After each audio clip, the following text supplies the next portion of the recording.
said. I set it all up.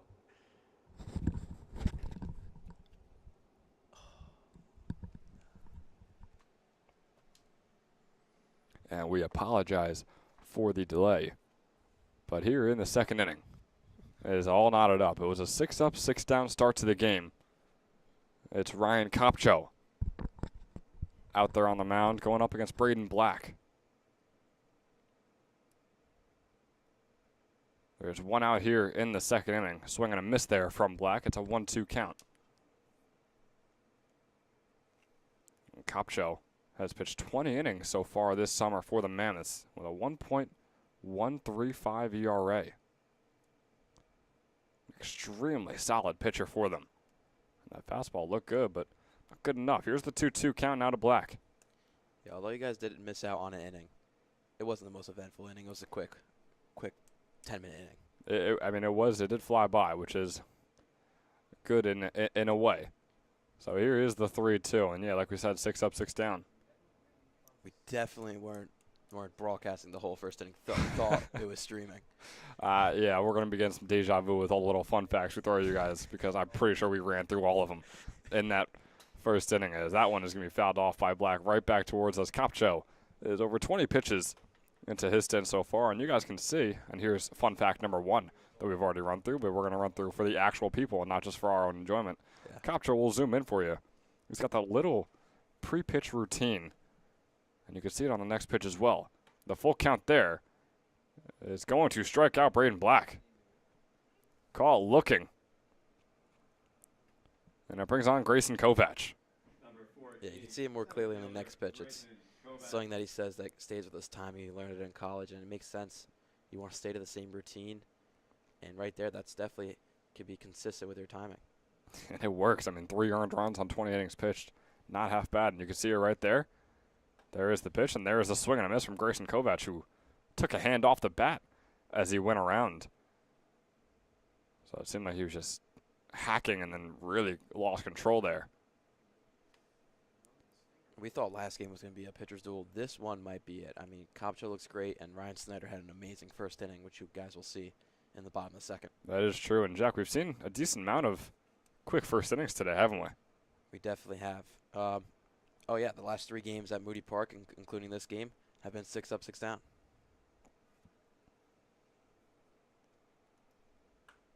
So here's Kovac flying that one off. He's got an 0-2 count for himself now. Kopcho.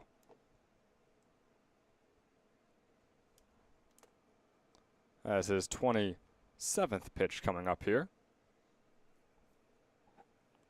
Here's the 0-2. 2 outs on the board. It's away.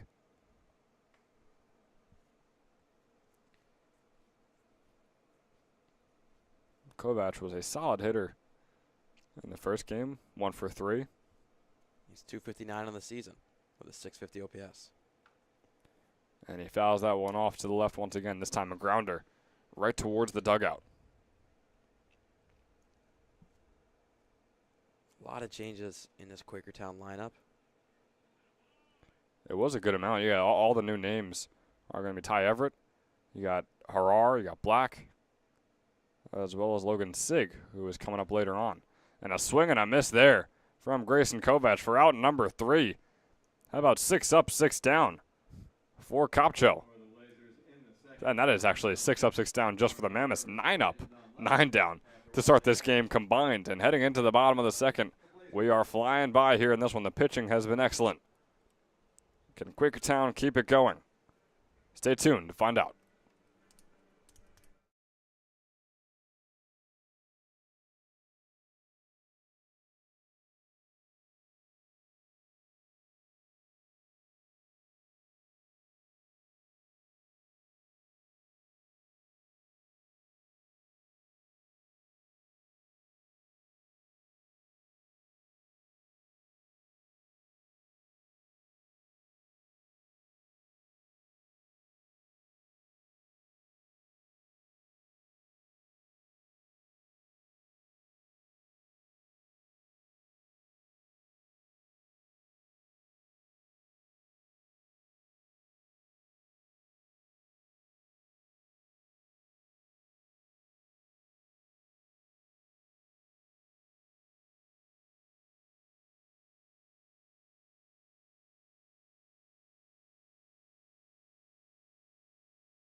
Welcome back here at the bottom of the second. Joe Committer swinging for the fences on pitch number 1.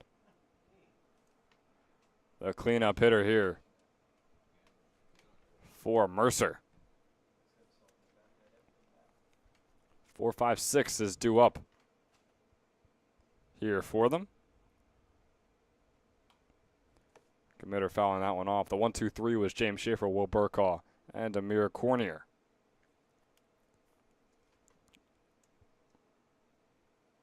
And after that one's fouled off, here's an 0-2 count on Joe Committer. Fastball's a little too high. Jackson Snyder is out there on the mound for the Blazers. Pitcher over at Mount St. Mary's. Committer fouling another one off as well. He had a great first inning, and he's had a great season with Quakertown. It's just been an amazing starter and came in with 2 relief appearances, 15 innings pitched, 3 games started, 1-0. 15 hits given up and only 2 runs with 10 strikeouts, a 1.17 ERA. As Jackie mentioned, having another possible pitching battle here today. I would not be surprised. Already 9 up, 9 down here in the bottom of the second. It's a 2-2 pitch to Committer after that one's high. And he fouls that one off once again. He's battling.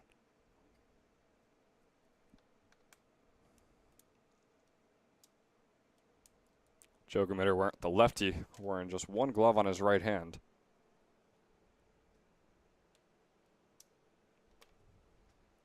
Here's the 2-2. Breaking ball. Makes it a full count. Boy, it was good looking off the hand of Snyder. So here is the 3-2.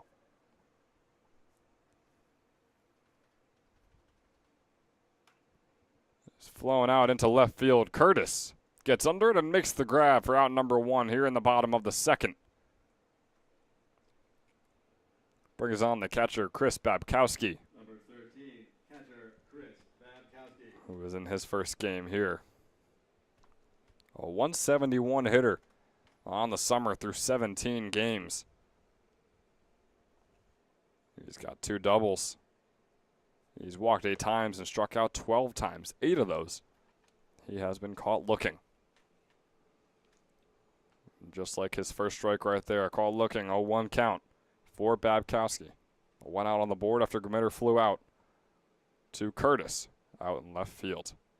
Swing and a miss there. So no 2 count now. Yeah, we talked about pitcher's duel, and it's coming more real and real by the second. Snyder's already looking like he's on his groove. I would say so. Here's the 0-2. Bit outside.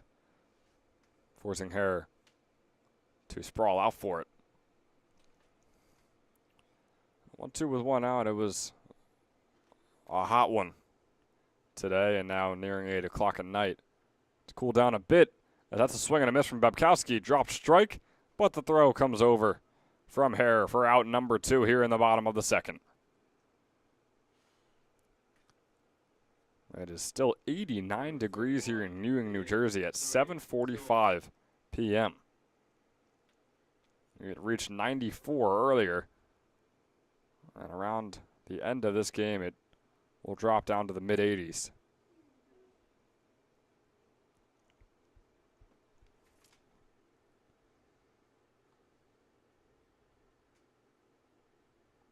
As we bring on Tony Silva.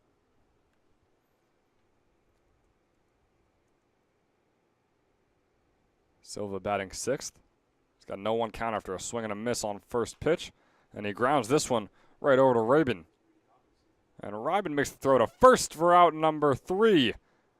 And it's 12 up, 12 down to start the game across the first 2 innings. Which, of course, means that the score is tied up at nothing heading into the third. This is Ben Shadwick, joined by Jack Kemler. We'll be right back, folks.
back here in the third inning. And this third inning is brought to you by Northfield Bank. Northfield Bank is a full-service community bank with locations all across New York and New Jersey. Each day, Northfield Bank upholds their mission to be the financial institution of choice for individuals and businesses by delivering innovative products and exceptional customer service. So if you need free checking, a home equity loan, or even personalized business banking, you can go ahead and give Northfield a call today. That is Northfield Bank, bringing us into the third inning of play here between the Mercer Mammoths and the Quakertown Blazers in Game 2 of their doubleheader and Game 4 of our doubleheader Sunday here at Moody Park.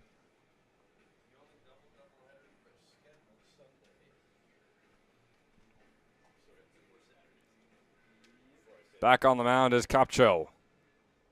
Through 2 innings, he's got 3 strikeouts, no hits, and no walks. Number 18, Matt Curtis. He'll look to keep it going against Matt Curtis here.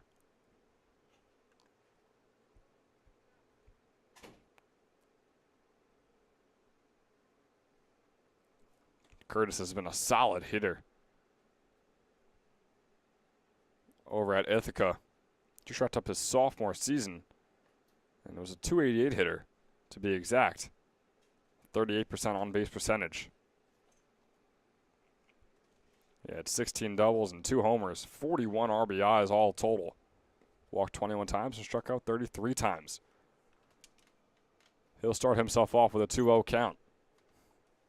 Just has not been able to replicate that in ECCBL play, batting 176 on the season.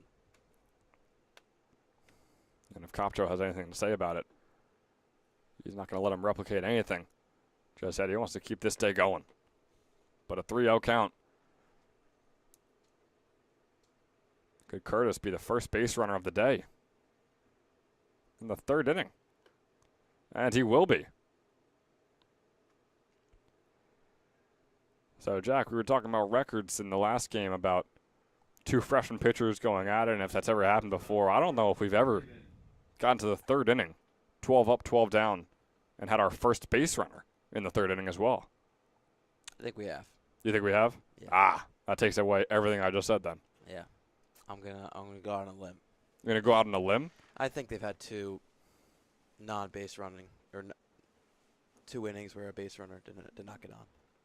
So you're saying we've had 12 up, 12 down innings before? Yeah. Ooh, I'm going to have to challenge you on that. Well, I'm not. I'm not going back in the archives. As long as you don't have proof against me, I'm right. What? I don't know. On the plate now is Carter Ryben.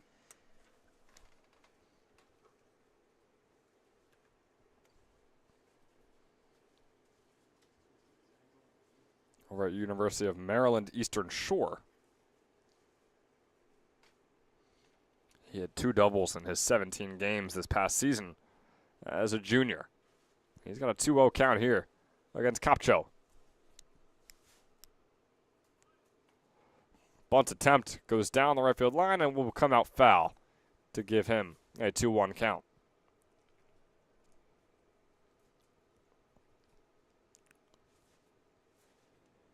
So Capcho around 35 pitches here in the top of the third. Still has a chance to keep this to a 15 up, 15 down start to the game. A double play would be needed. He's got Curtis over there on first, and Ryben, the right-handed hitter, up at the plate, facing a 2-1 count. Going for the bunt once again. That one's going to be in there, though, for strike 2. That's never a good look when you're laying down bunt and you pull it back and it's a strike. Yeah, that is it's tough because you already have the bat there ready. 2-2. That one's going to be low and a little bit away, so here's the full count pitch.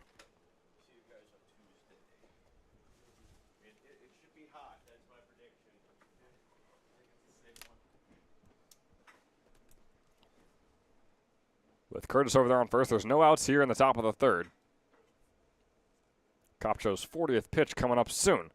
That one, however, is going to walk Ryben. So after he put away 6 straight batters, here in the third, he's walking the first 2, Jack. Yeah, and that one, That was a little scary there with the way Curtis stole. He had such a big jump there. And makes you kind of worry about Kopcho and his motion that he has. That if runners can just go, sometimes he's not paying attention.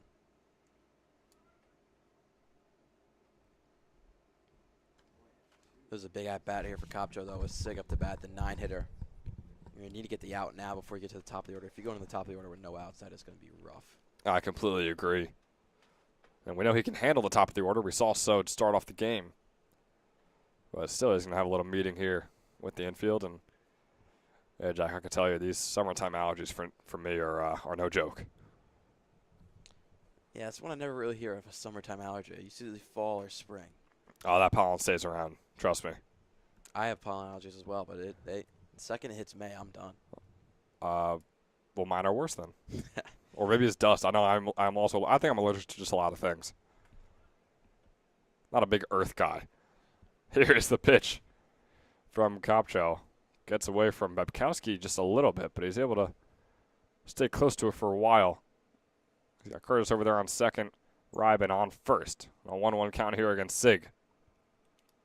Have you ever been tested for your allergies? Because I have, and it's one of the weirdest experiences ever. With all the pricks on your arm. I've been tested for my allergies all the time. All my food allergies and you want to itch it so bad, and it's like, oh, yeah, you got to wait 25 minutes, too. Bunt attempt, pulls back, and there's another called strike. I know you love that, Jack. it's my favorite thing in the game.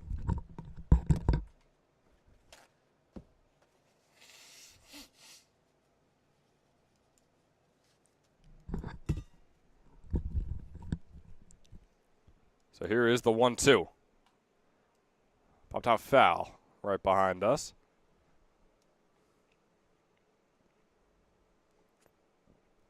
And it may look like a nice 71, 72 degrees on your screen, but we can promise you it is still hot here, near 90s. We're at 89 degrees here in Ewing, New Jersey. 1-2 once again turns into a 2-2 for Logan Sig.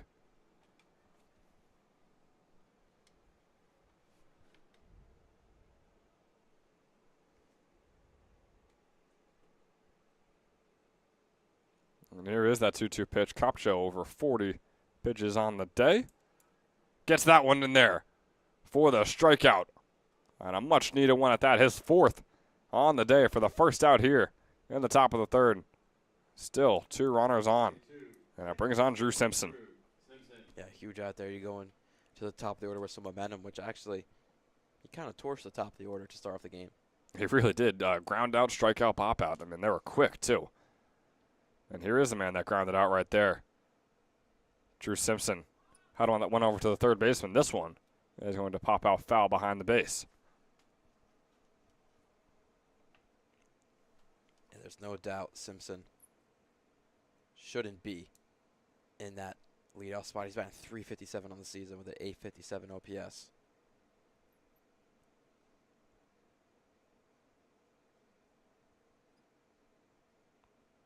The 0-1 pitch to him is high. And for a ball 1, he's got a 1-1 count. There's an out on the board, and like Jack said, an over .350 hitter. But Quakertown has struggled offensively and struggled just overall, I could say, on the season. But he has been one of the few bright spots. Simpson making that one a 2-1, watching it fly by on the outside. Still waiting for our first run of the game. Still waiting for our first hit of the game as well. Oh, sorry, hit of the game. That's what I meant. But as I say that, watch Simpson rip a double down the line. Jack's calling it. We'll see what happens. That one's going to be in there for strike 2. 2-2 count for number 22. All we need is a successful pickoff right here, and we got 2s across the board. But that would mean no more 2 men on base. Oh, that's true. We'll take the 2 men on base. So here's the 2-2 count with 1 out. Swing and a miss there from Drew Simpson. Kopcho has the number of the top of the order and really has the number of this entire Quakertown team. Got a couple of walks against the bottom of the order, and then here he is right back. Ty Everett now taking the plate.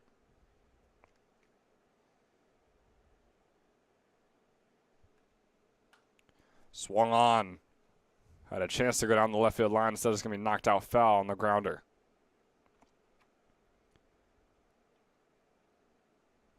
And Everett was a .299 hitter on the season, and he won Most Improved Player in the conference over there at Washington College in Maryland. That's partly because he was a .147 hitter in his freshman campaign. Swinging and missing there for the 0-2 count. So Kopcho had a couple of slip-ups, but boy, did he bounce back. I just realized he's at 53 pitches. Wow, I'm very surprised by that. I feel like he's been rolling through this, but 53 is a good number. Here's that 54th. Swing and a miss there from Everett. Tally up the strikeouts for Kopcho. Blazers in the third. No runs, no hits. 6 on the day Errors and through 12 batters. after 2.5. The Mammoths nothing. The Blazers nothing. Or rather 9 batters, Jack. Only 3 outs he's gotten have not been via a strikeout. Yeah, 66% of batters he's striking out. Look at us doing the math here. He is taking matters into his own hands, and we are taking you into the bottom of the third. We'll see you there. Game is all knotted up at 0.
So,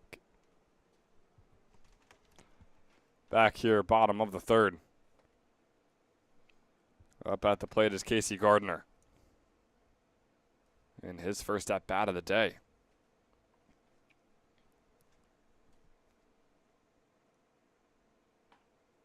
He's facing an 0-2 count after that called strike. Jackson Snyder is looking good. He's still under 30 pitches. His 28th coming up here.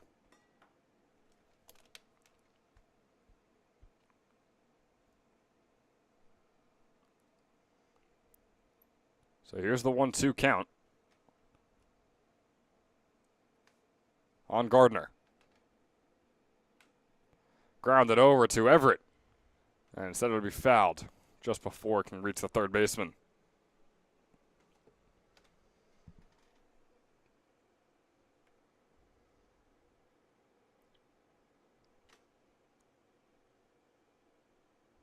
Casey Gardner, a Brookdale commit. Wrapped up his senior season at Notre Dame High School, and he wraps up his at-bat with a swing and a miss. With a strikeout for out number 1 here in the bottom of the third. Jackson Snyder is looking unstoppable on the mound. We could say that about both sides. Yeah, I mean, right now Snyder looks like the better pitcher, which also with his pitch count, he's at 31. And if he can get quick 2 outs, he has a chance to go the full game for Quakertown, which would be huge for them as they're deep in the standings looking for a playoff spot. Exactly, and at this rate, I mean, even if he can go 85-90, you wonder if that'll be enough for him to be allowed to go the full way. The most pitches he's ever thrown in a game, though, was 67 just last week against the South Jersey Kings. That was across 5 innings. So even that is an incredible pace. Under 70 pitches for 5 innings pitched. TJ Magliozzo in the 8th slot. He's got a 3-0 count.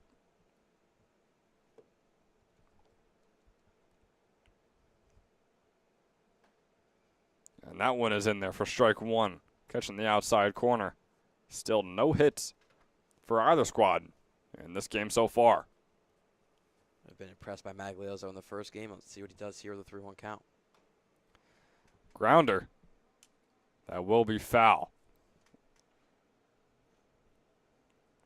You couldn't tell if it hit home plate or hit his leg. Looks like, yeah, he's shaking off his leg, hit his leg. It appears so, yeah. And those are always tough to see. You just got to wait for the umpire to give you the call because they look like just hard choppers, but they usually bounce off home plate, like you said, or in this case, off of a body part. Here's the full count.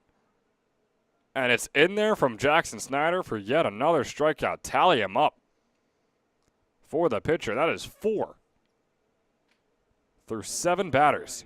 Right fielder. And Magliozzo, I think he started walking halfway through the pitches towards the plate. He said, I forgot to swing. It appears so. And now coming up is Anthony Pallone, or Ant Pallone. That's some like to call him, over at Rowan University. Where'd you get that from, Ben? Ant Pallone, Yeah. his game changer, Oh, wow. as he grounds that one over to Simpson, and Simpson with the error.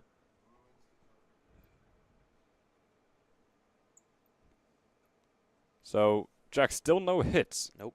on the day, but on via an error Number 2, center fielder. for Jackson Snyder, and he can't be happy about that. Top of the order, back up.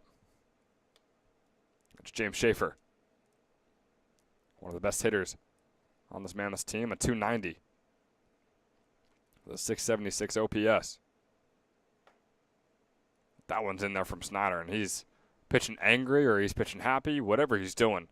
He is lights out on the mound right there with the lights shining bright as well. He's going for the pickoff attempts as well on Ampelo, and he wants that out back.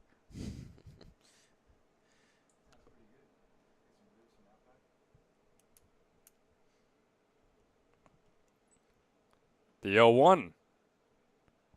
It's a similar pitch to the first. A little bit lower and a little bit far outside. Far, that's not a word. We'll work on that. So here's the 1-1.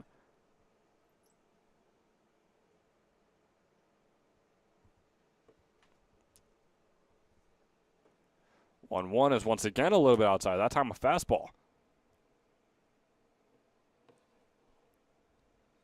So Jackson Snyder, on his 42 pitches, 28 of them have been strikes.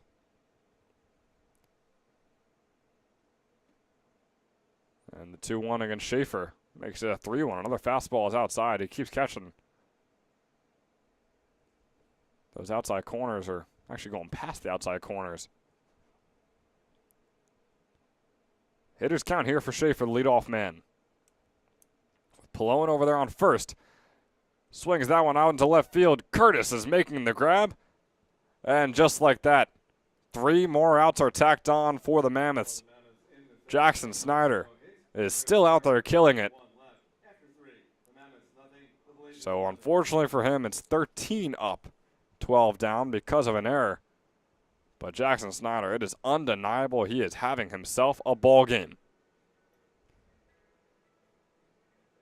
But he's not the only one having himself a ball game. The Mammoths and the Blazers were all knotted up heading into the 4th. It's a fun one here at Moody Park, folks.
Mike Pasco returns to the plate with arguably the best hitter for the Blazers in game number 1. Was 2 for 4 to start off this one, though he's 0 for 1. Ron Kopcho over 50 pitches in here in the top of the 4th. And that pitch will not be in there, so it's going to be a 1-1 count now for Mike Pasco. Look at that, Ben. Did you hear it? I did hear it. That sounded like a firework to me. If they were in center field, that would make my night. It would. Unfortunately, it is pretty much still completely daylight Yeah. out, but I mean, hey, 6th or 7th inning of this game might be a little darker. You're probably going to see it a whole lot better. Pasco is facing a 2-1 count. Just a 186 hitter. Was a 164 coming into today. But like I said, last game really helped him out. He knows most likely just to go into center field middle of the game while it's dark out to light off fireworks. What was that? You know who's most likely to do that? Who is? Coach Coryell. Yeah, I would say so. The Trenton Generals manager there, Coach Coryell, is not here today. They don't have a doubleheader at Moody Park, but would not be surprised if he just reels out some giant firework launcher. Yeah. Puts on a show for us out in center field. It's the full count pitch here on Pasco. Swing and a miss there from Mike Pasco. And rack up another out. How about another strikeout for Ron Kopcho? Kopcho striking out Pasco for his 7th strikeout of the game. 7 strikeouts on 10 batters.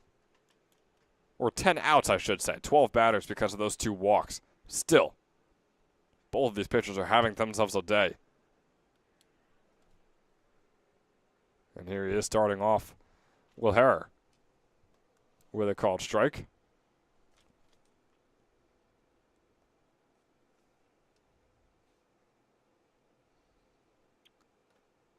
Oh, that was embarrassing. That one, he ducked away and saw it was going down the middle and said, I had to just swing at it, and just fouled it off him. I don't know how embarrassing it is, rather than it just being pure skill from Ron Kopcho, to be honest with you. Maybe that. Kopcho hitting the pre-pitch tactic and then throwing it in for ball number 1. So it's a 1-2 count now here for Harrer. Wyatt Harrer, this is just his 4th game with the team. He's 4 for 9 to start the year with a double to his name as well. That one goes out to center field, and the catch is made out there by James Schaefer for out number 2 here in the top of the 4th. You could see he still kind of winced away from that hit. Was able to get a good contact off it, but that was the furthest he can go with the amount of power he had on his back leg on that hit. And it brings on Braden Black, who struck out and was Kopcho's 2nd strikeout of the day. Now 6 strikeouts later, he's back up at the plate. It has been a career night for Ron Kopcho.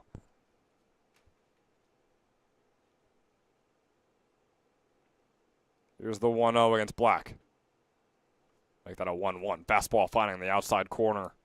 Bottom left. At some point, Kopcho needs like an at-bat where it's just 1 pitch, 1 out. Because his pitch count's getting up there. He's up to 66. It is the problem. Is he's had ground outs and flyouts, but they're always after. It's a 2-2, 3-2 count, whatever it might be. Which is unfortunate because, yeah, you're right. He's nearing 70 pitches right now. And I'm not sure he can go much longer than that. That one a little too far inside on the fastball. Here's the 3-1 count for Black. Since the first batter, every single count has been 4 pitches or more.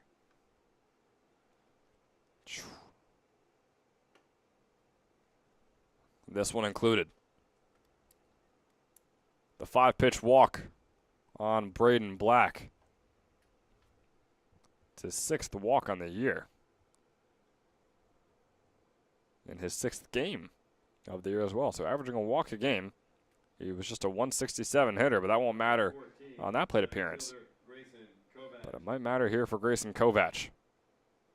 A 259 hitter. Batting in the 6th slot.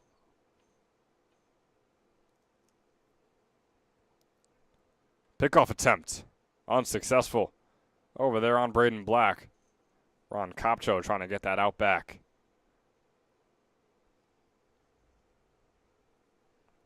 Jack, I'm getting pretty hungry too. I think I'm trying to get that out back. Maybe blooming onion. Maybe Wow. an 8-ounce, 12-ounce. I haven't been out back in years. Can't really add to this conversation. I'm more of just like a local steakhouse type of guy. Local steakhouse. All right. Mr. Rich Pants. All right. I don't think I've had Outback in a few years as well. I did go to Longhorn Steakhouse last night. That's a choice. Last night. Oh wow. Last night. Oh, I was just there. That's a Might I choice. say, talk about bang for your buck. That is a whole lot of food for not that much money. Not a sponsor, but man. I enjoyed it. That's all we'll say. It's a 2-1 count here for Grayson Kovac. To end off this conversation, the place I will promote in that type of field is Texas Roadhouse. Is unstoppable in my opinion. See the peanuts. Oh, Got a peanut allergy. I can't go in there. get him out of here. Swing and a miss there from Kovac. Ron Kopcho trying to get Grayson out of here with the 2-2 pitch and 2 outs on the board. Kopcho is 72 pitches into this one. Pickoff attempt is going to get past Gemitter. And Gemitter was kind of holding down Black as he made his way over to the ball, but Black is going to be safe over there on second.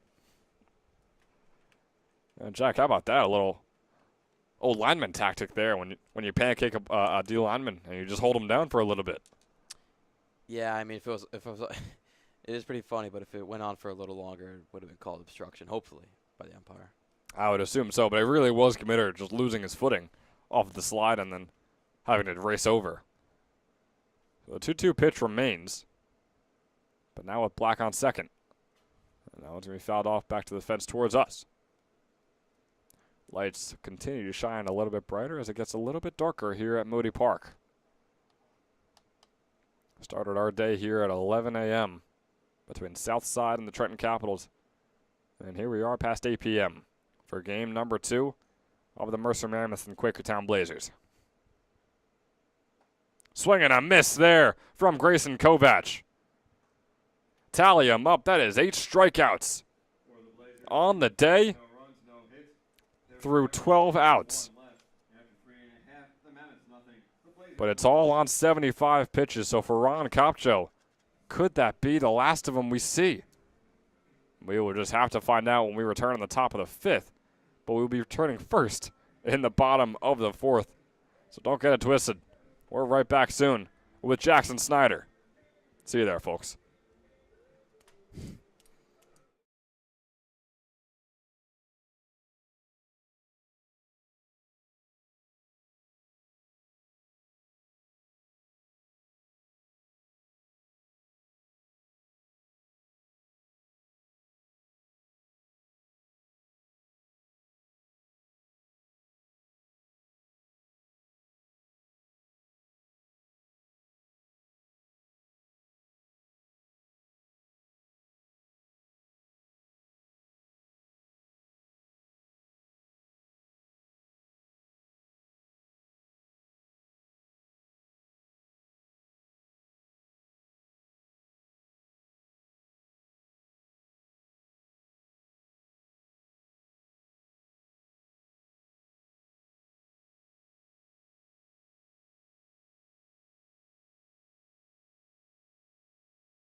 Will Burkaw is up at the plate, the lefty hitter. Getting things going here in the bottom of the 4th.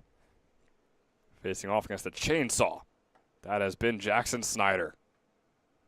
His 45th pitch right there, and what else would it be but a fastball strike finding the outside corner. The 0-1 on Burkaw. Turned into a 1-1. Another fastball, but that one a little too low. And Snyder has been on the mound for only one runner on the base, and it was via an error on Simpson earlier in the game. Still no hits and still no walks for Jackson Snyder yet in this one. The 2-1 turns into a 3-1 as that one's a bit high, and here's a scare for him.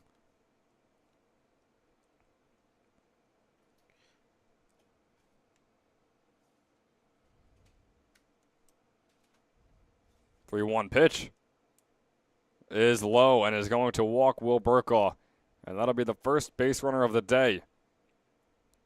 That can be blamed on Jackson Snyder over there on the mound. But regardless, it is still just a walk. He still has not allowed a single hit. And he's still under 50 pitches. Yeah, I feel like we've been talking about Kopcho a lot, but I don't think we've been talking about Snyder and how well he's doing. I mean, he doesn't have the strikeouts like Kopcho, but he's doing this efficiently, and that's going to help him in the long run. He could probably go 6, maybe even 7 innings in this game, unlike Kopcho, who has one more in his tank at the most. I couldn't agree more, and it's so important. I mean, both these pitchers, both these teams want to see them out there the entire time. Harar looking for the out over at second base. Burkaw is going to get there in time and get the stolen base. Boy, was it close, and boy, was it a good throw. Yeah, good shoot there, but from Wyatt Hare. it's an awkward slide there by Burkaw. I thought actually would have been called out, but I had a bad angle from up here with that type of slide. It was a called strike 1 as well. So here's the 0-1 pitch on Amir Cornier. Swing and a miss there, 0-2. Jackson Snyder.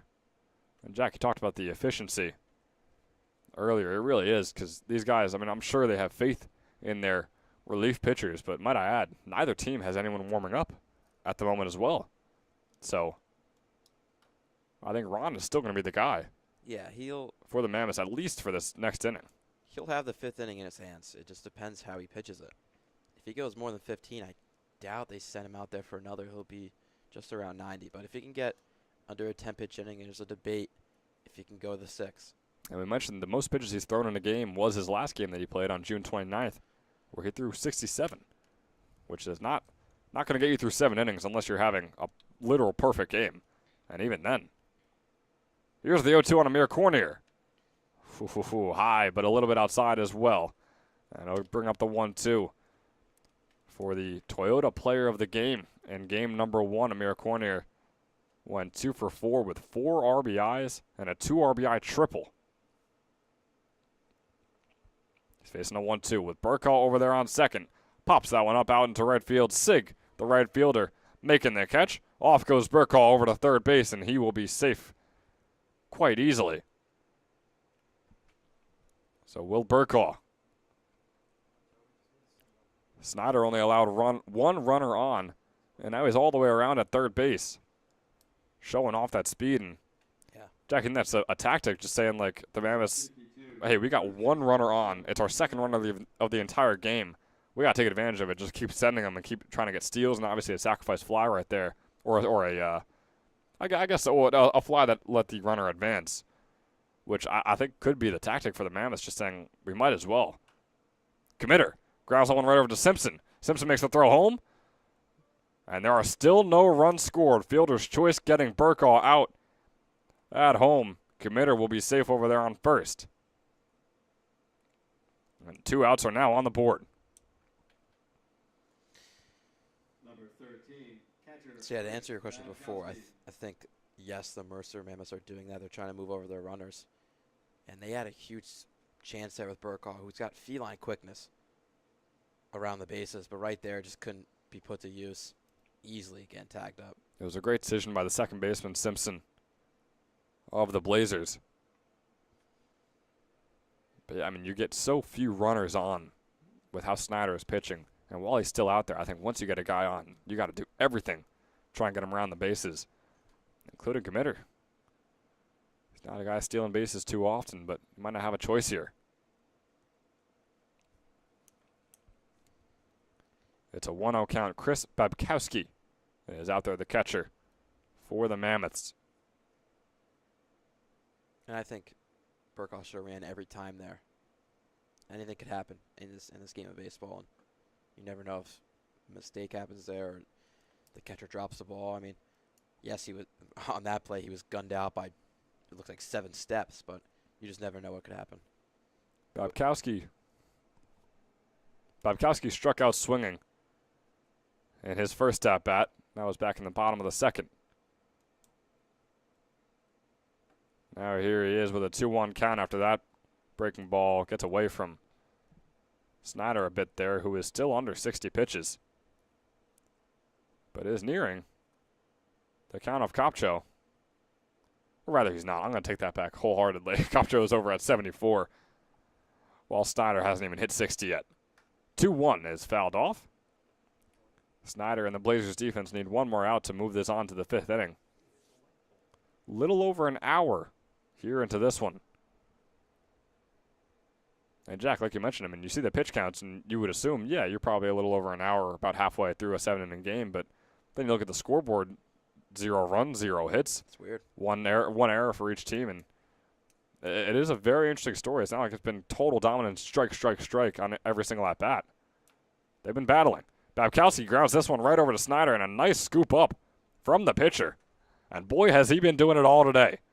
Jackson Snyder, 60 pitches in. Only 2 runners led on, 1 by an error and 1 by his own accord on a walk. So heading into the 5th, it's the same score we headed into the first with. All knotted up at 0.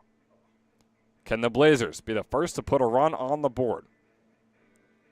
Come and find out when we join you in the top of the 5th.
Here in the top of the 5th, Ron Kopcho is back out there for the Mercer Mammoths, and there's no one warming up for them.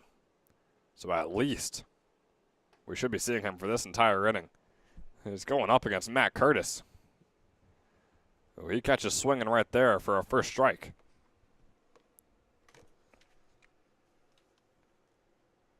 Curtis walked in his first and only at-bat of this game. One of 3 players to walk so far. Still no hits across both teams, though. Now Curtis with the 1-1, make it a 2-1 as that fastball is in the dirt.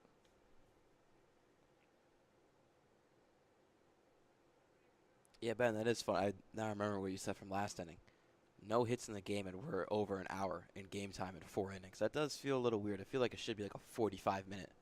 I completely agree. And you brought it up before, though. I think it was, I forgot the stat that you gave us, but it was eight or nine straight at-bats at the moment where they were at least 4 or 5 pitches. For Capcho. for Capcho alone. Yeah, and that'll do it.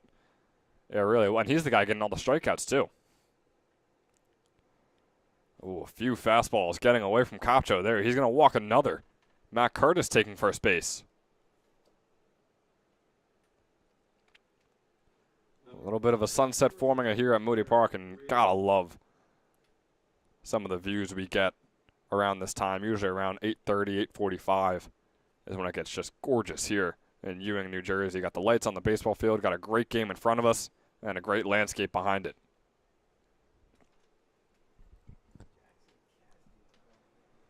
Carter Ryben, another man who walked in his first at-bat.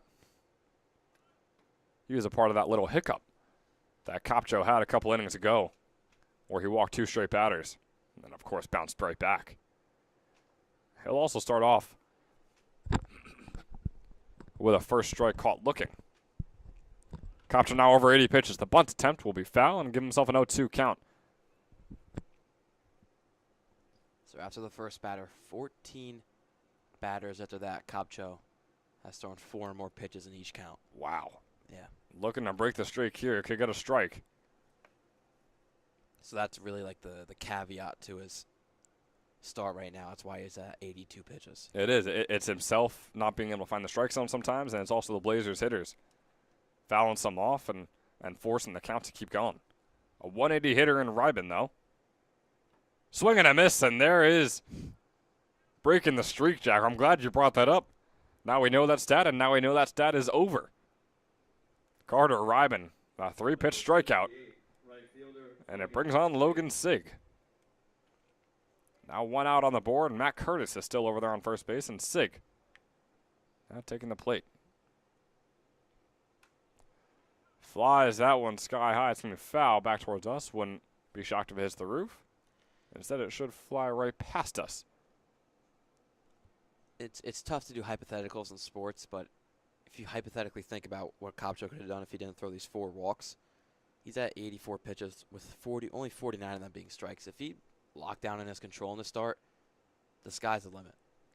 Sky's the limit. I think perfect game is the limit. I think that's what we would be seeing right now Well, from Capcho. That too.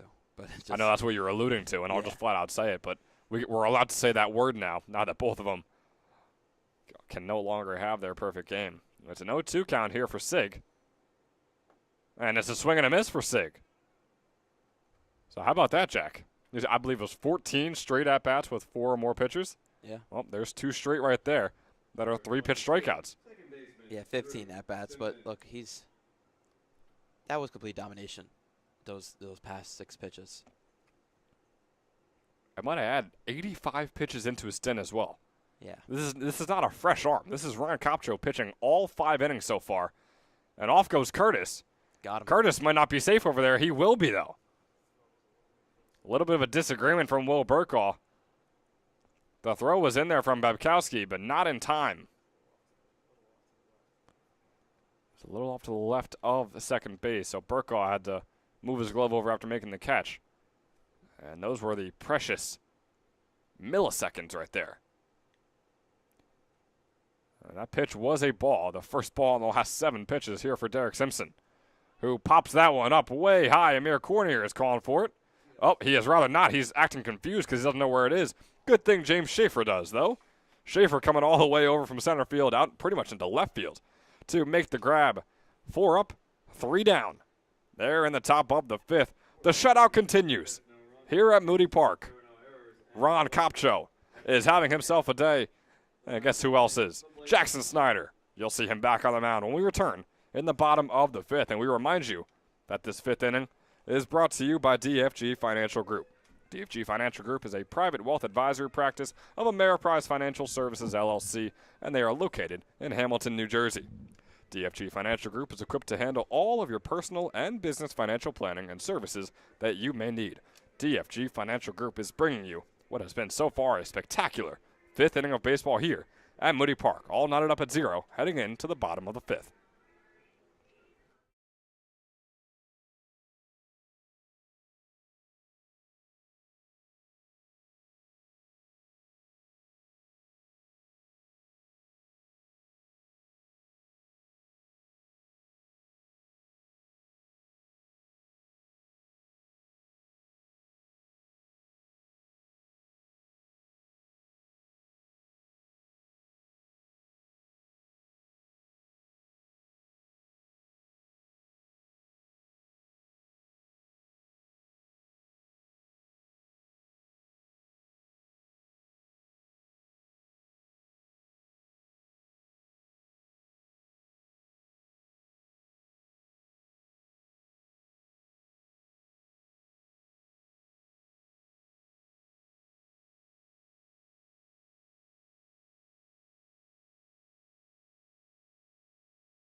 4.5 innings in. No hits for either squad here at Moody Park. And it is because of the pure and utter domination from our two pitchers, Ron Copcho for the Mammoths, and right here on the mound, Jackson Snyder out there for the Blazers. He's just 60 pitches in. And a big swing and a miss there from Silva. He's going to give himself a 1-1 count. I was going to say Silva hasn't looked great today, but might as well say that for all 17 other batters. He flies this one out to left center. The catch is made by Grayson Kovac. Boy, a little bit of a scare there, Jack, and I completely agree with you. Yeah, I mean, for every single guy that comes up, you could see the 0 for 2 or 0 for 1, wherever they are. I'm like, yeah, still looking to get on pace, but we're going to say that about pretty much every single at-bat for both squads. So might as well just praise the pitchers and not trying to go out any hitters just yet, at least. Yeah, it's time to talk about player of the game. I mean, it could just be baseball. I mean, think about how poetic this is. Just a beautiful night at Moody, and we're just having a very good game. I couldn't agree more, but a little more realistically, I think player of the game goes to the winning team's pitcher. I think it's obvious. I think, and hey, Jack, if we go 9 innings here and end with a tie, we have to have dueling player of the games. Could just be baseball. We are not. Who are we going to interview? We're going to interview baseball? Yeah. That is a no, ladies and gentlemen. He's being sarcastic. 1-1 count here for Casey Gardner. Make that a 1-2 off that fastball, finding the outside bottom right corner. Snyder, 65 pitches in. He's got 1 out here in the bottom of the 5th. The score is 0s across the board. Swing and a miss there from Casey Gardner. 5 strikeouts now for Jackson Snyder across 4 2/3 innings.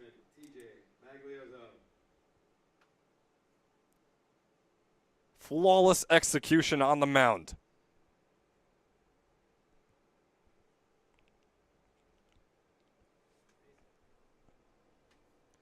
It brings on TJ Magliozzo, who looks at the first pitch fastball, will be in there for a ball. He's a .264 hitter, committed to Central Connecticut State. The 1-0 turns into a 1-1 after that swing and a miss on the breaking ball. We've seen 35 batters today, and just about 43% of them have been struck out.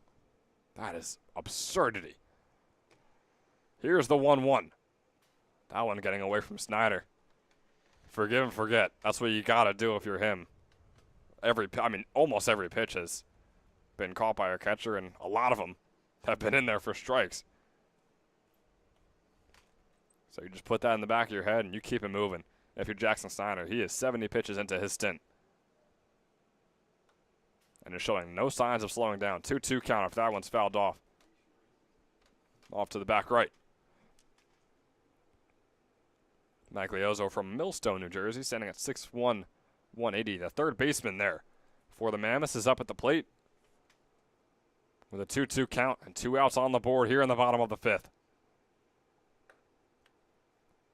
And that ball is just going to be a little too high for the umpire's liking, bringing up a full count.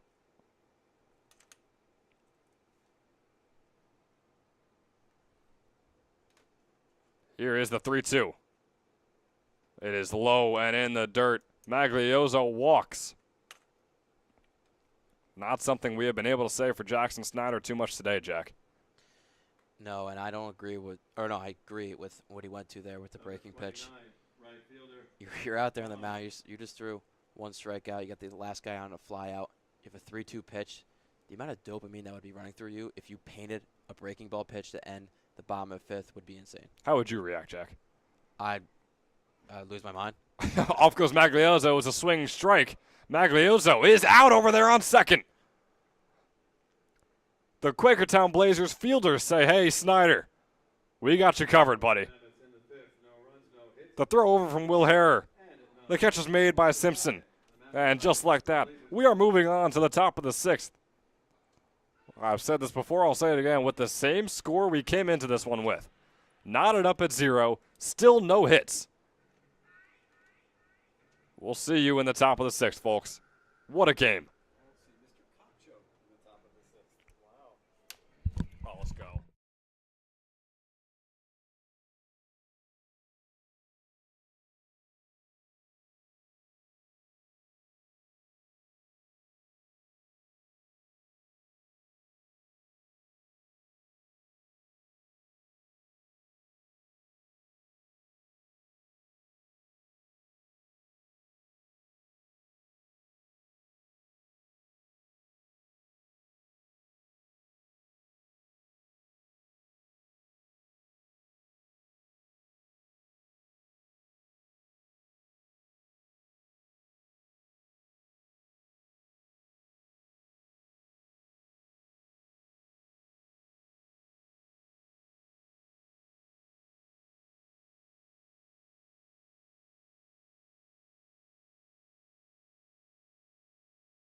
We bring you back to the 6th inning, brought to you by Wildflowers Inn Restaurant. They are located right on the Circle in Pennington, New Jersey, and they are one of the best casual dining experiences offered in town. They got a wide variety of food and some of the best pizza you will ever taste. So stop by after the game tonight and make sure it's afterwards, because we really hope you stick around for what has been an unbelievable one here at Moody Park.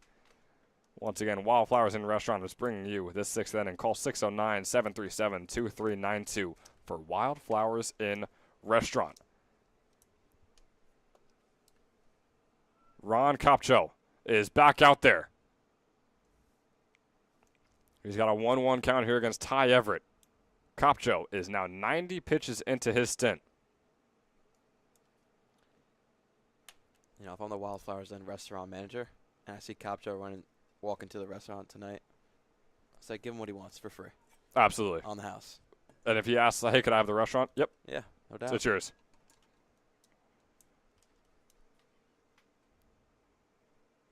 One count here for Everett.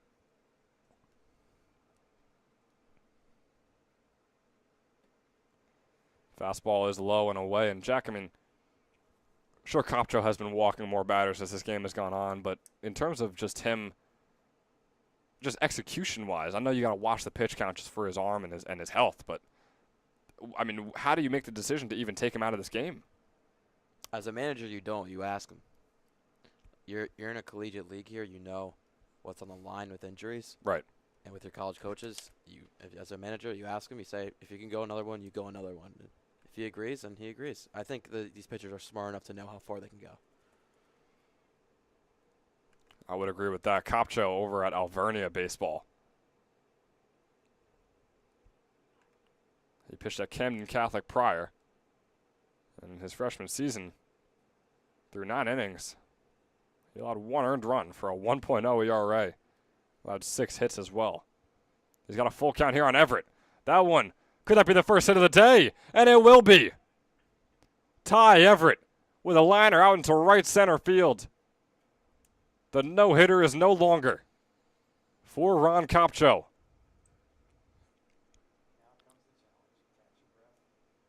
It really had to happen at some point, and that was a great piece of hitting by Everett. He got it in on the hands and had to readjust with it and push it all the way to right center field for the first hit of the day between both teams.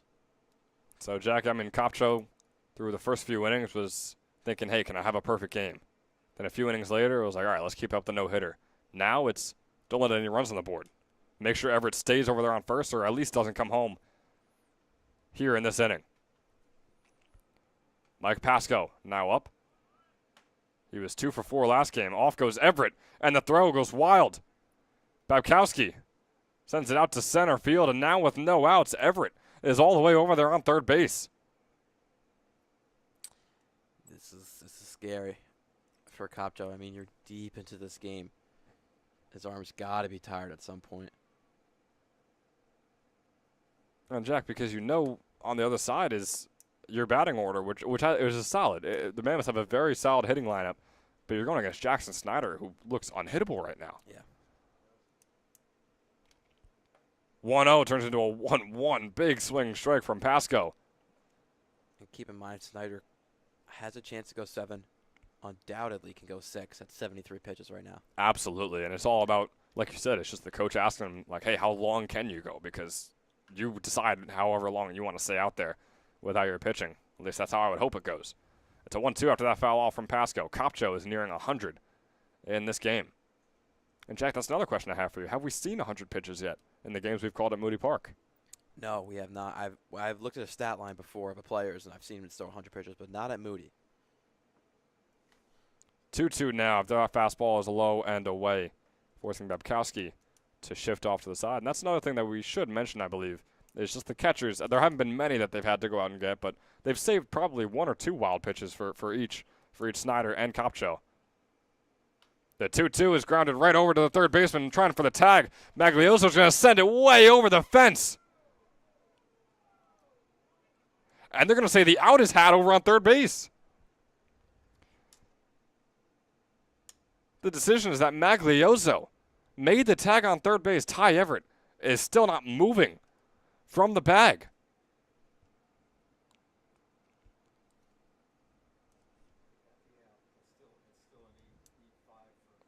So Maglioso getting the out and then sending the ball way over Gmitter's head and over the fence. And Pasco will automatically advance to second. And Jack, you got a little bit of a better angle than me, and we're probably able to see what was happening, like I said, a little bit better. I'll ask you flat out, was Ty Everett out at third base? No. He got back in time, but with that close of a play, I'm not, getting mad at the umpire for that. It was very close. I don't think with all the reactions, it looked like even Maglioso knew with how quick he snapped the ball to first base. But look, that's how the game works. It's not the end of the world. I'll ask you one other thing too, Jack, before we get back to the at-bat here for Hare. Was the tag even made? It had to be made. It was? Okay, because from my view, it looked close. I wasn't sure if it was actually contact made between Maglioso and the runner Everett, but he is out. There's one out on the board, and now no longer a runner on third. Pasco instead will take over on second after that error on Maglioso. Hare up at the plate, swinging a miss from him. And boy, if we can go through the books and find out how many swinging strikes there have been, because I believe those have been most of them. Across both pitches as well. Here's the 1-1 for Hare. And the 101st pitch for Ron Kopcho. It's going to be another swinging strike. So here's the 1-2. Kopcho making history in the ECCBL, the first pitcher to eclipse 100 here at Moody Park. That one goes right over to Amir Cornier, who can't make the grab. Corny, can he make the throw over to first? He's able to. What a play by Amir Cornier. Struggled to make the catch. But regardless, he got Hare out at first.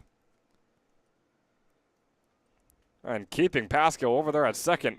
Now 2 outs on the board as Braden Black comes up to the plate. He's got 1 walk and he's also 0 for 1. Can Ron Kopcho put at least 1 more away before his day might be over?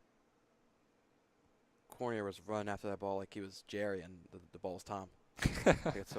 He was a madman out there over on shortstop. We always talk about how just incredible the shortstops are defensively here in the ECCBL, and he might be the top one. 1-0 count for Black. Also an amazing play made by Gmitter at first base with the pick. That's really what... It really was. Grabbing those out of the dirt is so difficult. And for him to be able to do that and get that second out, because if he wasn't able to, Pasco, there's a chance he went home, but at least he would have been at third right now. And there'd only be 1 out. Instead, it's 2 outs with Pasco all alone out there on second base. It's a 2-0 count for Braden Black. And that one's in there for a 2-1. Still throwing strikes is Ron Kopcho. 105 pitches into his stint.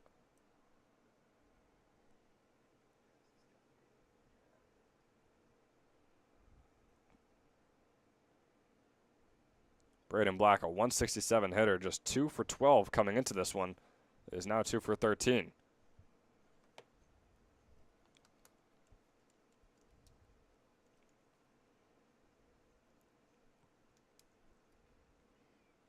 And here is the pitch.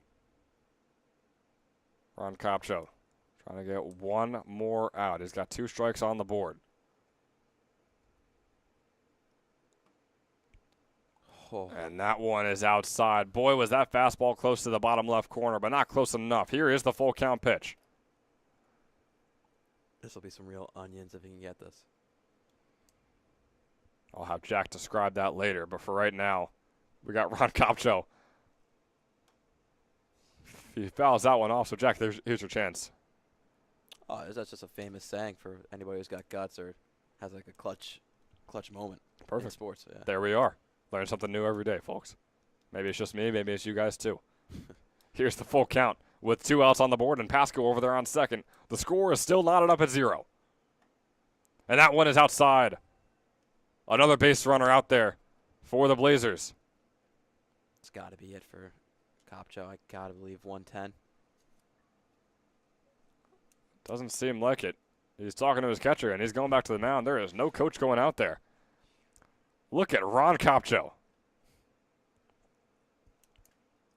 110 pitches into his stint. Fielder, Grayson Kovac. Still out there balling.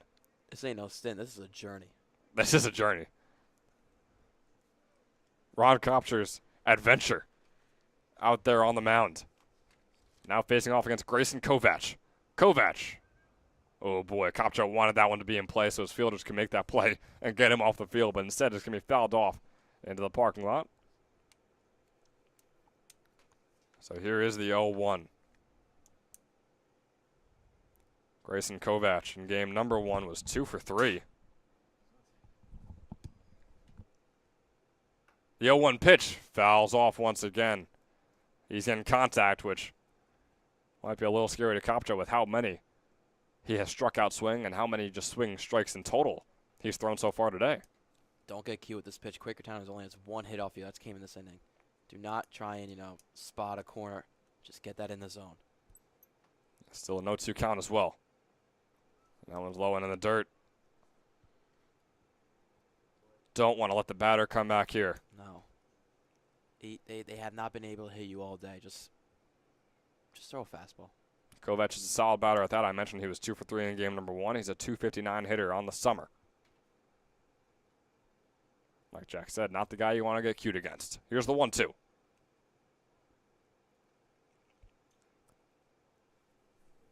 Time taken there by Kovac. Right back into the swing of things. There's the duck from Kopcho. And here's the 1-2 pitch. Popped up way high. Committer chasing it down, and it'll be fouled off once again. And boy, Kopcho, the last thing he wants right now is to get into a battle where a guy just keeps fouling off balls against him.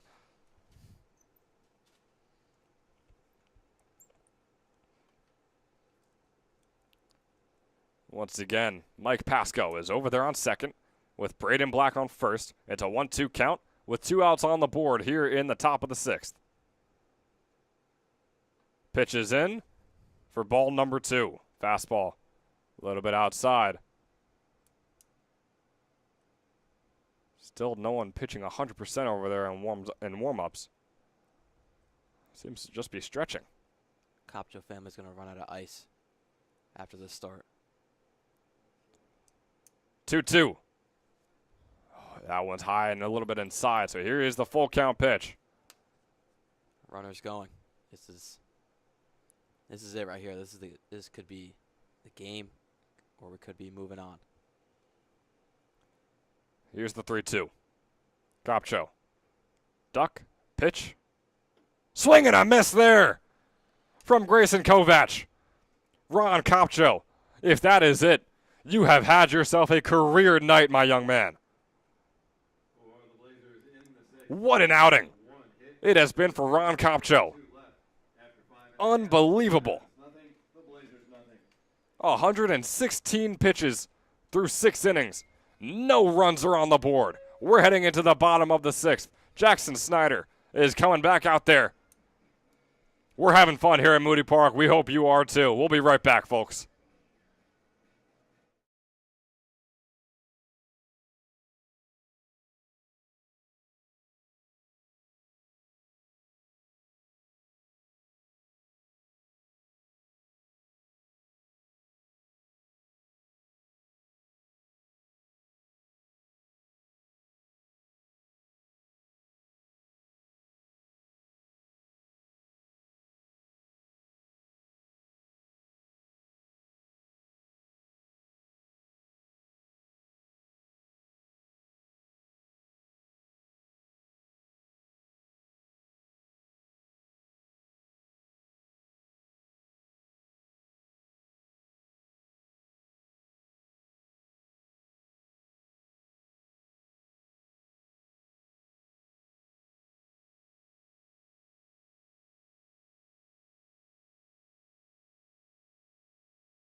back here in the bottom of the 6th.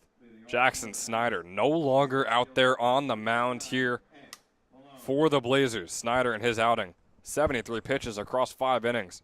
No hits, no earned runs. Walked only 2 batters and struck out 5 of them.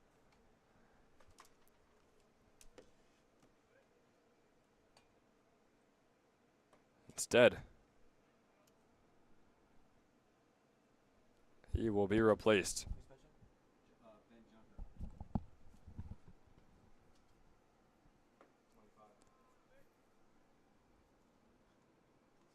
Now here's Ben Junker. Out on the mound, starting off with an 0-2 count against Anth Pallone. And Pallone immediately out there with the new pitcher, and there is the first hit that the Quakertown Blazers have led up. Can you call it a coincidence? Look, Ben, if I'm that Blazers manager, and if I have no idea if this happened or not, but if he made that decision to take out Snyder, I would not be able to sleep at night if Junker gives up a run this inning. I really, really hope it was under Snyder's own accord, because 73 pitches and a no-hitter is absurd to take a guy out on. Yeah. It absolutely is. So I really hope it was Snyder just saying, hey, it's been a little too long. After that last inning, it was a bit of a long top of the 6th, and he was just saying, I don't feel like going out there and risking it. I'm happy with my day. If that's the case, perfectly fine. Put the new pitcher out there. Do what you got to do. But if it was not Snyder's decision, and he's not happy with sitting on the bench right now, then yeah, I wouldn't be either if I was him. Now out there is James Schaefer. He's got Pallone over there on first and a 1-1 count. Ben Junker. Averages just a little over an inning pitched in all the games he's played in. He's pitched 9 innings so far across his 7 games. He's not been credited with a win, a loss, or a save. He's allowed 8 hits in those 9 innings and 6 earned runs.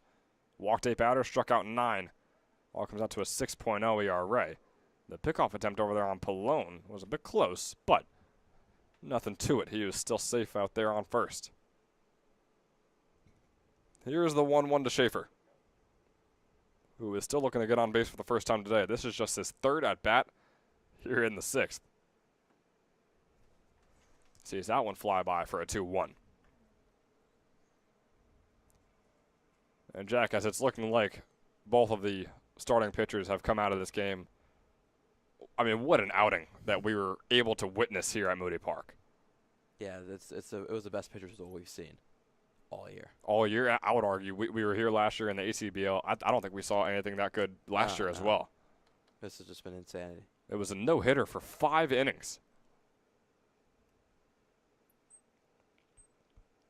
Absolutely spectacular. That breaking ball is in there for a strike 2 on James Schaefer. Junker allowed that 1 hit, and I'm sure after a no-hitter from his prior starting pitcher, he's not feeling good about that, but it's a prime opportunity to bounce back here against Schaefer in the top of the order as well. 2-2, grounded over to Rybin. Rybin makes the catch. The throw over to first is going to be way over, and off goes Pallone over to third base. Now runners on the corners for the Mammoths with no outs. It's going to be an error on Carter Rybin. You mean error, right? I would say hit in 6. Let the runner go over, but I thought he was going to get there. Yeah, that's right. So instead it'll be a single, rather, on for James Schaefer, and the error is what allowed Ant Pallone to move over to third. Number 22, second baseman Will Burkall. So as I mentioned, runners on the corners. There's no outs, and Will Burkall is up at the plate.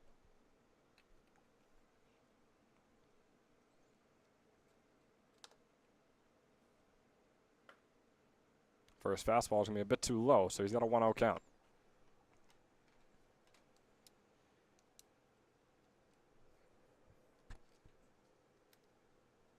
And Burkall was 0 for 2 with 2 walks in game number 1. And off goes Schaefer over to second base with no throw over from Hare.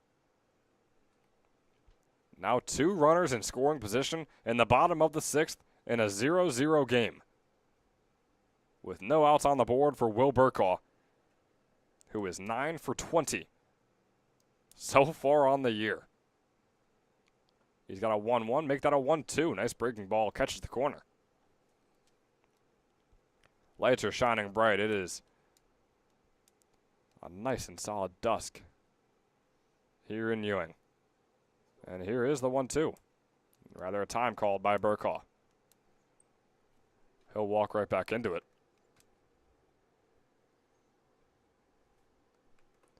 1-2, bit outside. Will Burkaw saw 36 at-bats in his freshman season with Gettysburg College. And over there, Jack, it was the same story. A .417 hitter for them. He had 15 hits. 2 of them were doubles. 14 RBIs to his name as well. Only 4 strikeouts as well, compared to his 11 walks. And he's fighting back from a 1-2 to make it a full count here. And you know, the player that is right now standing on the fence, just eager for these 2 runs to get home for Mercer so bad is Copcho. He wants these so bad.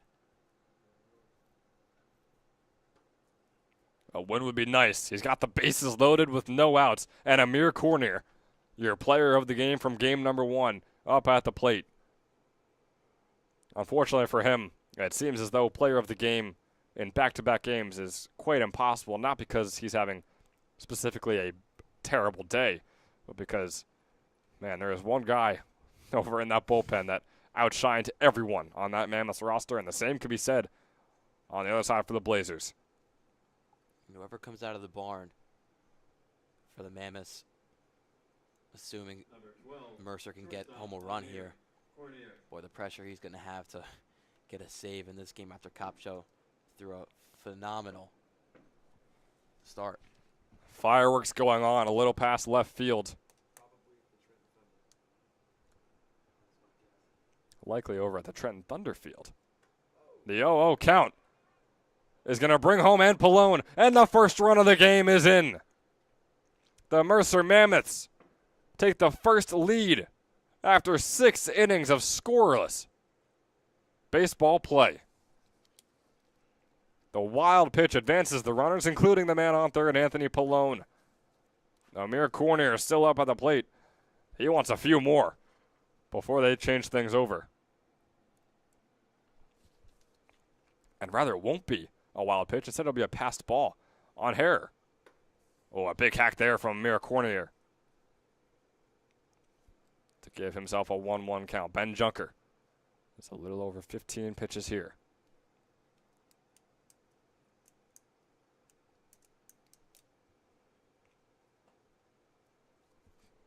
That slider is going to be low for a 2-1. And Jack, it is worth thinking about. Yeah, I was thinking it too. Were you?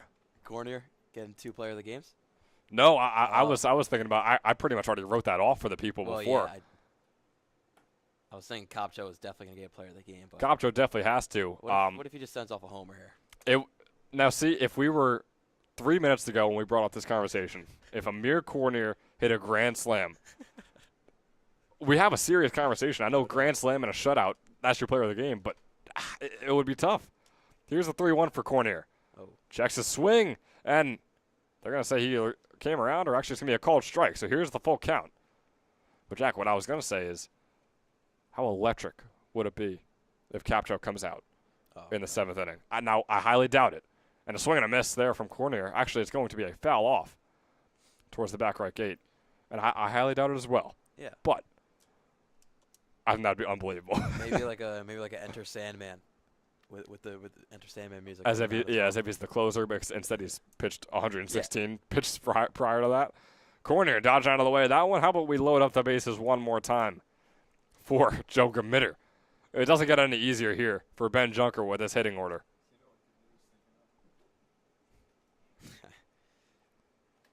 Number 52. All they need is just one to go in the air, theoretically, and another run will come home.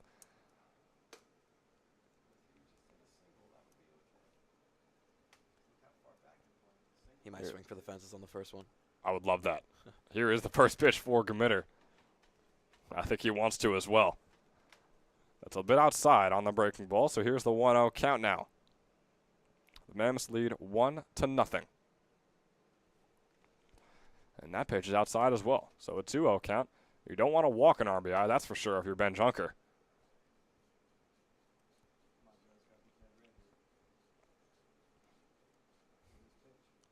So here's the 2-0 for Committer, who is 0-for-2 on the day. We haven't really been bringing that up because pretty much everyone has had the same stat line. He fouls that one off towards the back left.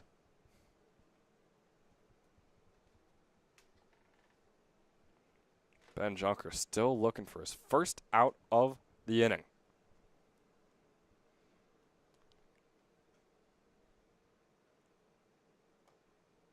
The 2-1 turns into a 3-1. That fastball a bit on the outside. Nowhere for Committer to go. All ducks are on the pond. Here's the hitter's count for the first baseman. And hacking at that one will bring up the full count.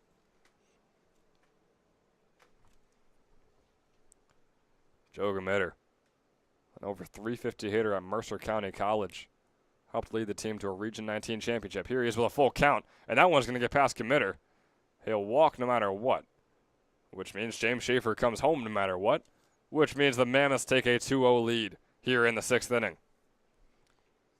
And that just gives like a sense of relief for if miraculously Kopcho comes in this game, which would be a miracle, but the closer that will come in for a Mammoth. So one-run lead to a 2-run lead is such an insane difference when you're getting a save.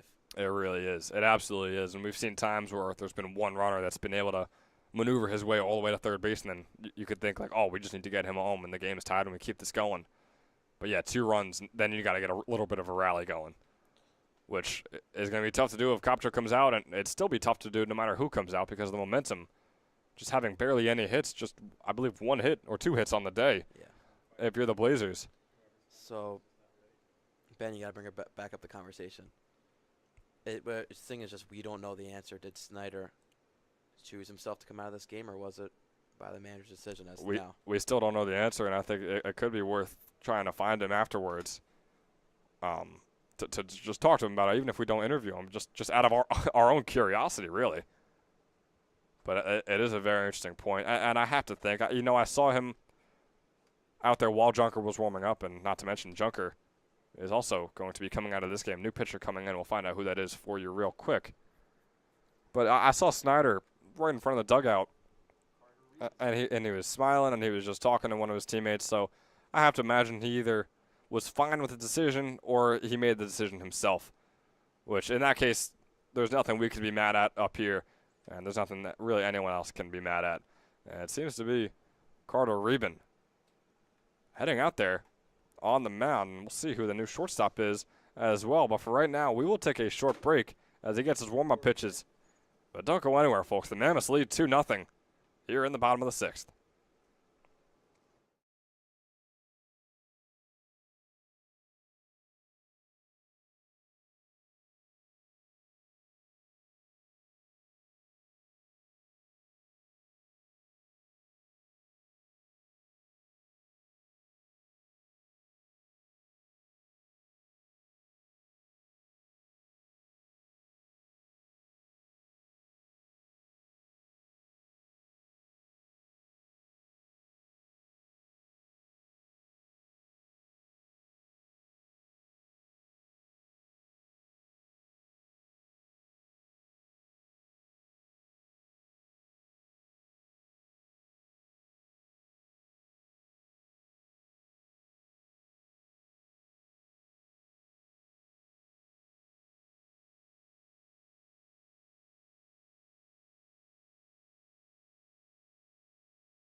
And we welcome you back here in the bottom of the 6th. And no, it is not the score that we started the game with. Instead, the Mammoths lead 2-0.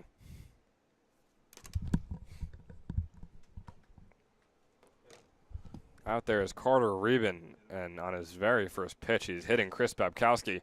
And just like that, another run comes in via a walk.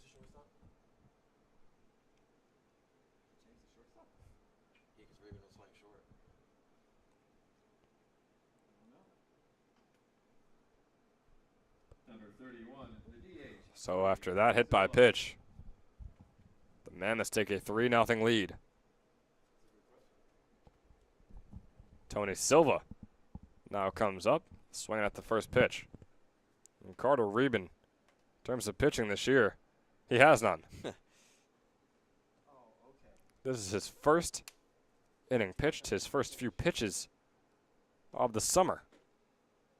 He's looking decent out there. He looks like a pitcher. Just got to find the strike zone like one as well. Count, Mike. Thank you. And not the greatest situation. He's got a 1-1 count here with the bases loaded. That one, though, will be popped up by Tony Silva. The catch will be made by Logan Sigg. It will not be. It is dropped by Sigg out in right field. And another run comes home for the Mercer Mammoths. An error on Logan Sigg. And the Blazers simply cannot catch a break and move this game on to the 7th inning. I think it's Casey Vaughnick short because he said Forrest coming in for 10 in the DH spot, but if he's coming in to pitch, that means I think they lose the DH if Vaughn's coming in. So Amir Cornier comes home for the 4th run of the game, and when you look at the final score of this game later on tonight, it does not tell you the story Yeah, I was about to of say what that. has happened. It really does not, Jack. I was gonna say any box score watcher that just looks at this game and says, "Oh, 4-0." Oh, it's probably a boring game. This is one of the best games. we've seen. I think it was the best 5 innings of baseball I've ever watched, partly because I just love when pitchers are dueling, like the way Snyder and Kopcho were earlier in this one. But the bases are still loaded. That one is going to be grounded over to Vaughn. Vaughn makes the throw home. Can the double play be made? It cannot. But Gmitter will not be able to score yet another run. Instead, the first out will finally be placed on the board. Runners will advance, though, so the bases are still loaded with Bebkowski over there on third, Silva on second, and now Gardner on first base. 1 out on the board as TJ Magliozzo is back up at the plate. Boy, I really hope Snyder was his own decision to come out of this game. I think there's a lot of people on the Quakertown side that are hoping the same thing, Jack. Yeah. Or if they know, maybe they're happy, or they feel content, or maybe they're pretty angry about the situation that they are being put in right now. It's a 0-1 count here on Magliozzo.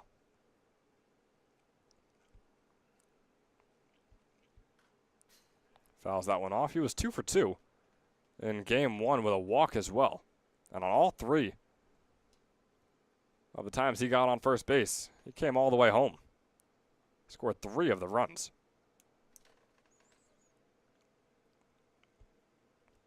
2 of which were off the bat of Amir Cornier, which hence why he is your Toyota player of the game for game number 1. Here's the 0-2 on Magliozzo. Rybin getting the strikeout there. A little bit of a late motion, at least. It seems like the verbal call was made. We weren't able to hear it up here. But TJ Magliozzo getting struck out by Carter Rybin. His first strikeout of his summer. And I think it's safe to say, unless Blazers have a miracle of the top of the 7th, I mean, Capcho looks like your Toyota player of the game. I would say so. We'll still wait and see what happens in the top of the 7th. But it is looking like it for right now. And, hey, if they tie it up at 4 or 5 or whatever the score is, and we go 9 and we go the distance, then I think you know who our co-player of the games are.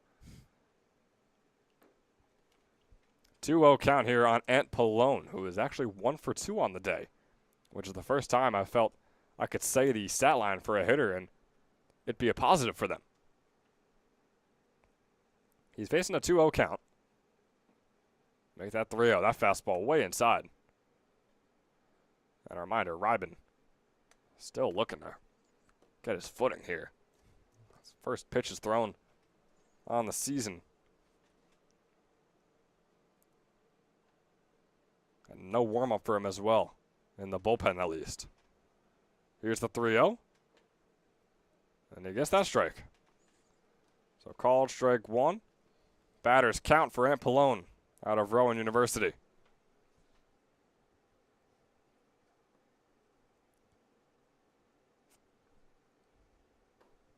Swing and a miss there for Ant Pallone.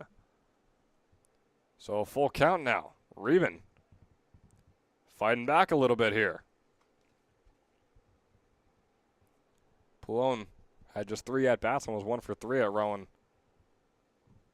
this past spring in his freshman season. Off go all the runners. That one grounded right over to Simpson, and Simpson will make the throw to first, taking his time doing so. And finally getting it in there over to Braden Black for out number 3, but not before the Mammoths get 4 runs in here in the bottom of the 6th. They lead 4-0. And we will see you in the top of the 7th. Don't go anywhere, folks.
Three more outs before what has been an unbelievable game number 4 here at Moody Park could possibly come to an end.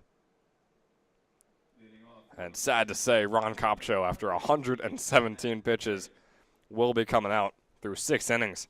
He allowed 1 hit. He walked 5 batters and struck out 11. Faced 24 batters in total. And Jack, he's been replaced by Jackson Kazdia here. Yeah, Kazdia has thrown a lengthy amount of innings this season for Mammoths, but hasn't been the most reliable in 20 2/3. 9 appearances. He's 0 for 2, yet to get his first save. 15 hits, 14 earned runs, 22 walks, 27 strikeouts. 11 of them looking, but has a 6.09 ERA, so not the greatest off the season stats. But he's got a solid start here. Would be his first save of the season. And he's facing Matt Curtis.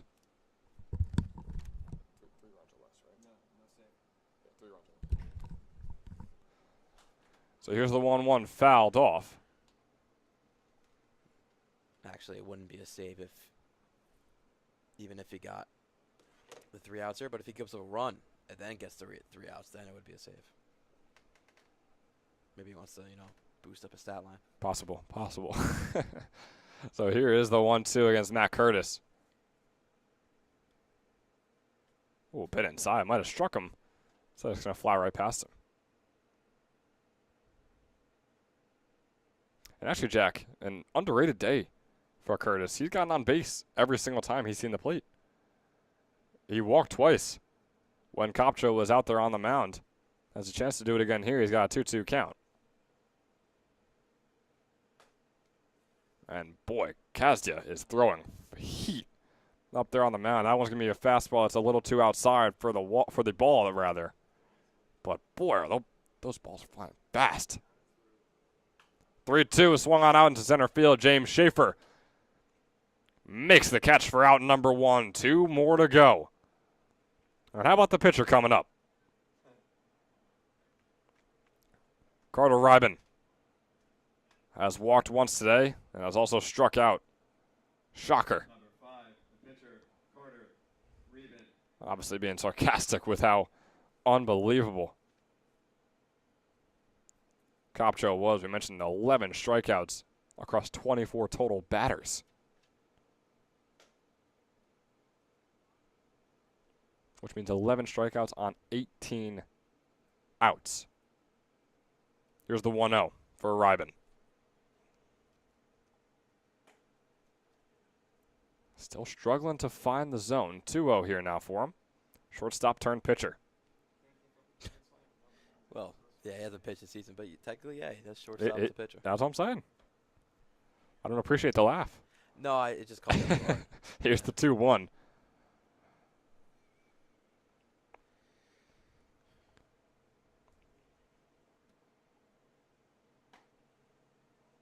In there. 4-2. Kazdia. If he can get comfortable here, he can put this thing to bed. 3 up, 3 down, and boy, that would be much to the grin of Kopchko. Ryben facing a 2-2, still fouling that one off, so keeping the same count.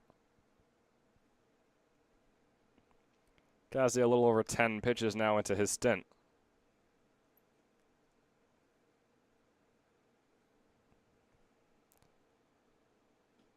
And the 2-2 is close, but not close enough. A little too low. Here's the full count pitch.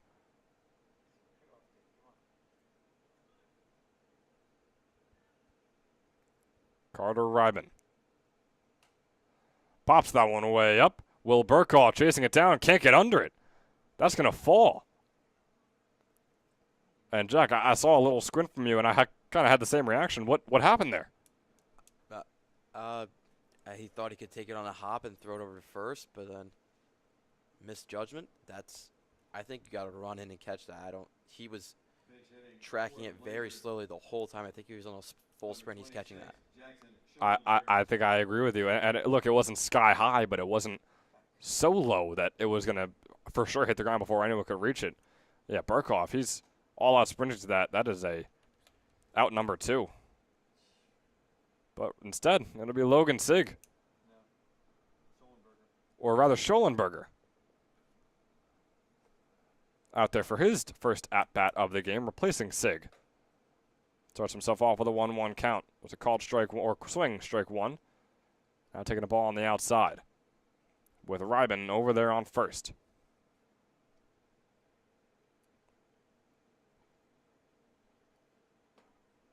The 1-1 is a fastball in there. Schollenberger looked like he had to dodge out of it. So obviously he thought it was a ball, but instead, here's the 1-2 count.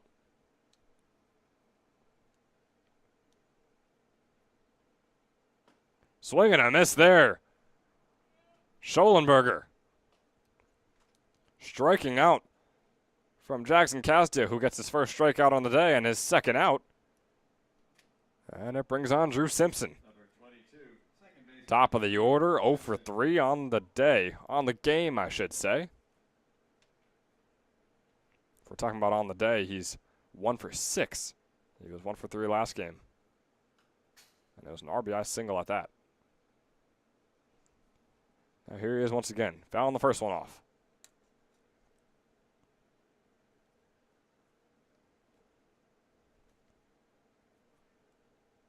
An 0-1, 2 outs on the board. Carter Ryben over there on first base.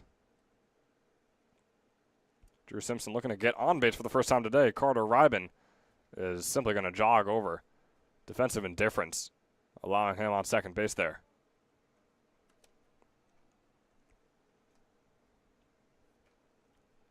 No one there home to catch a throw over from Babkowski. So here's the 1-1 with a runner on second. That one popped sky high. Babkowski chasing it down towards the wall, and it's just barely going to go over to put a 1-2 count now on the board. We're not done yet here, folks. I think in Cop Show fashion, I think Kazdia has to get a swinging strikeout here. Boy, wouldn't that be a perfect way to end off tonight. After 27 and 2/3 inning, can he end it off in a good way? Drew Simpson has the 1-2 count. Pitches in from Kazdia. Fouled off once again towards the back.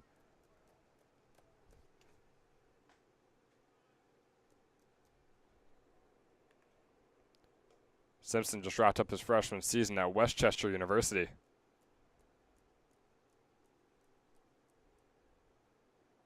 Where he was a .280 hitter across 29 starts.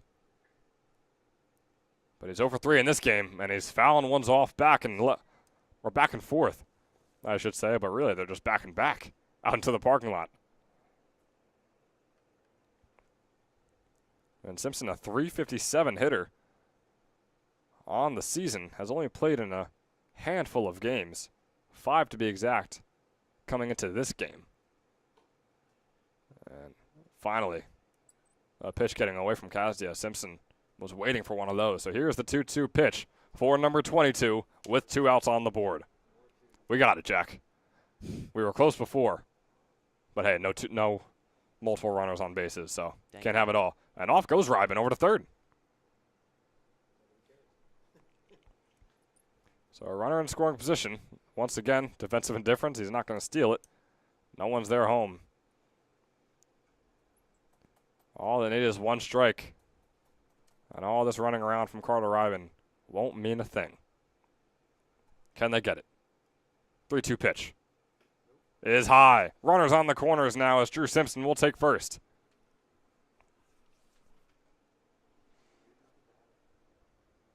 And it brings up Ty Everett.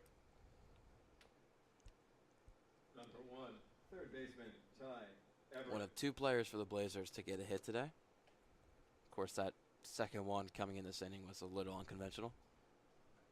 But he got it. Yeah, Ryben got it.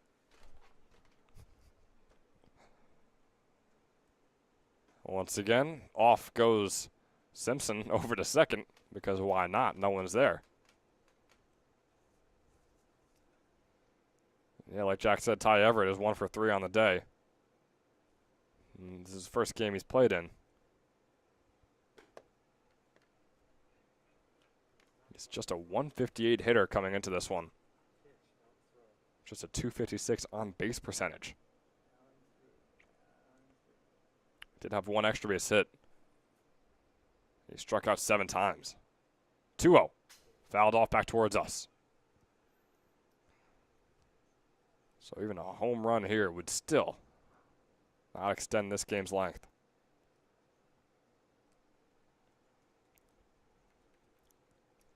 Regardless, Everett needs to get on base. Talk about a 2-out rally that the Blazers need to get going right here. 2-1. Fouled off once again back towards us, and I think there's a target on our heads back here, Jack. Could be.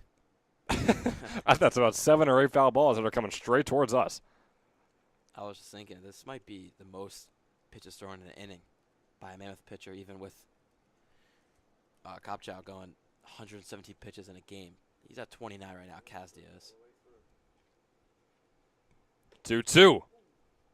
Bit it too far inside. Here's yet another full count, and Jack To your point, I think you might be right. We've seen a handful of full counts so far, and also 2 runners on and 2 outs on the board. So yeah, I think you just might be right. Kazdia, his 31st pitch on the 3-2 count. Swing and a miss there from Ty Everett.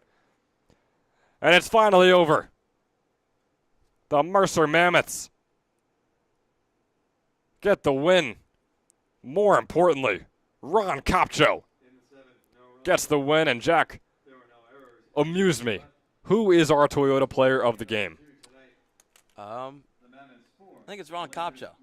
After going 6 innings, 2 hits, not one single run with 5 walks, and a lethal 11 strikeouts on 116 pitches. Ron Kopcho, have yourself a day. And Jack, I think you're right. I think it is Ron Kopcho. What a performance from Ron Kopcho. What a performance from Jackson Snyder. Unfortunately, one team was bound to come out on top at the end of this one. But the flowers must be given to Jackson Snyder as well, the Quakertown Blazers pitcher, who through 5 innings allowed 0 runs, 0 earned runs, allowed 1 hit and 2 walks. Or actually, no, I'm sorry. Had a no-hitter through 5 innings and had 2 walks allowed, struck out 5 batters. He had an unbelievable day. Ron Kopcho had an unbelievable day. And at the end of the day, it is the Mercer Mammoths coming out on top and improving to 14-12 after splitting the series with the Quakertown Blazers. For Jack Kemmler and myself, Ben Chadwick, it's been a long and eventful day here at Moody Park. 28 innings later, we are coming to a close on this Sunday night, and we will see you on Tuesday night for the Mercer Mammoths and the Trenton Generals. But until then, have a great time, folks.